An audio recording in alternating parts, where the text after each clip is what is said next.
Namaste. In the previous episode, we saw how standing in between the armies, Arjun's vision completely changed.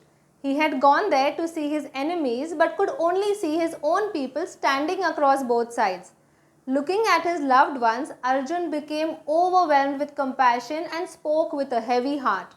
To find out what Arjun said to Bhagwan Sri Krishna, we will now read verses 29, 30 and 31. सीदन्ति मम गात्राणि मुखं च परिशुष्यति वेपथुश्च शरीरे मे रोमहर्षश्च जायते गाण्डीवं स्रंसते हस्तात् त्वक्चैव परिदह्यते न च शक्नोम्यवस्थातुं भ्रमतीव च मे मनः निमित्तानि च पश्यामि विपरीतानि केशव न च श्रेयोनुपश्यामि हत्वा स्वजनमाहवे. Here in these verses, Arjun expressed how uneasy he felt just by the thought of killing his loved ones.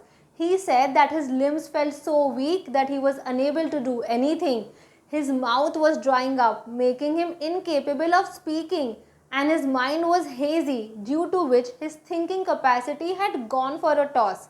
In short, he was a mess at every level, be it physical, verbal, or mental. Arjun said his body was trembling and he was getting goosebumps, which was an indication of fear. The Gandiv bow was slipping from his hands, which meant that he was losing control of himself. His skin was burning a lot as though, which was a clear-cut sign of anger. Don't we often say his blood is boiling when someone is angry? Because it generates heat. And for Arjun, the inner anguish was so much that his skin was burning. He was distracted and unstable. His head was spinning and he was confused. Arjun's condition seemed so bad that he was unable to even stand properly, let alone fight a war. Both his body and mind were giving up as though. He displayed the classic symptoms of mental chaos and physical distress.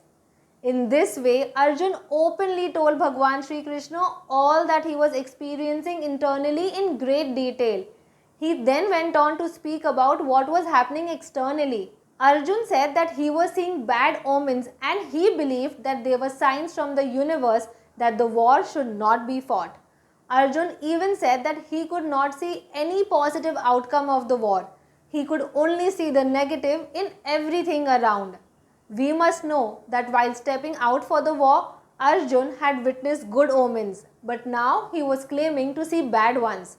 Also, omens, whether good or bad, are natural phenomena that can occur for several reasons other than the war. Arjun was no expert at interpreting omens, so it cannot be taken as a definitive indication specifically for Arjun. With this, we have seen how Arjun saw nothing good at the start of the war nor at the end of it. Why does Arjun have such a pessimistic outlook about the war? We will see in the next episode. Thank you.